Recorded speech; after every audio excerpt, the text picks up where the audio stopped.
Skarloey, the little engine, loves all the sights and sounds along his line and knows them very well.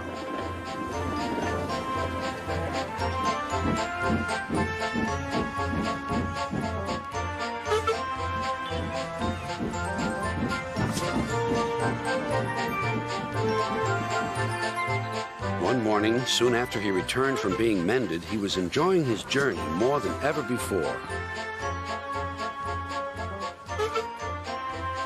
Along the way, he met Rusty.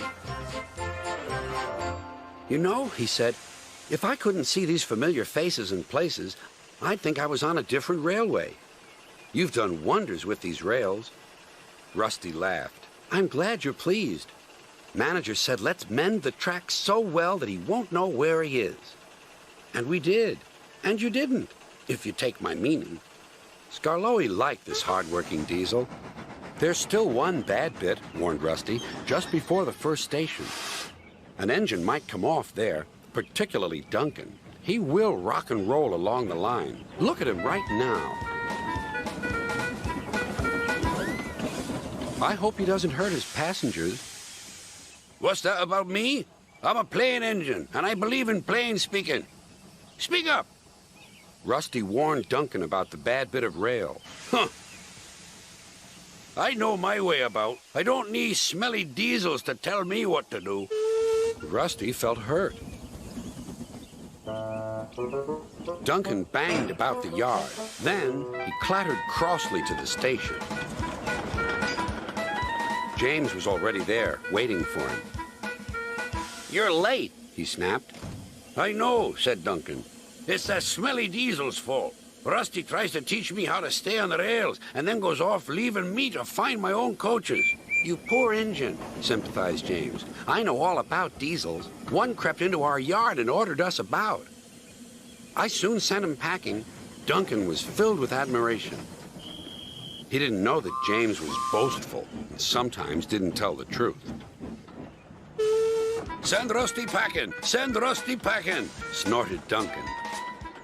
He climbed the hill furiously. "Well done, boy," encouraged his driver. "Keep it up." Soon they were near the first station. Duncan was pleased. "Nothing's happened. Nothing's happened, silly old diesel. Clever me." And he rocked and rolled along the line. "Steady, boy," checked his driver. But it was too late. "Sleepers and ballast, I'm off." And he was. "I warned him," said Rusty. "But all he did was call me names." The little diesel refused to move. "I'm ashamed of you, Rusty," said Skarloey. "Think of the passengers. What are they going to do?"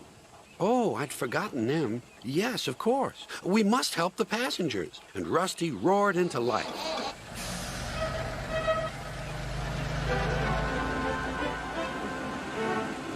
Duncan stood sad and solitary. He couldn't rock and roll now. "Oh, dear," he thought. "Everyone will know how silly I am." The passengers had to get out and help, too. They weren't very pleased about that, but worked as hard as they could. They carefully levered Duncan back onto the line.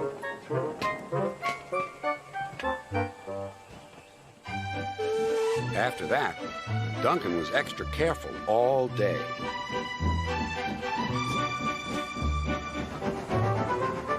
At last, evening came. "Rusty," he whispered, "thank you for helping. I'm sorry I was rude to you." "That's all right, Duncan." "I wish all diesels were like you. Let's be friends." "Suits me," replied Rusty. "We'll mend that bad bit of rail first thing tomorrow."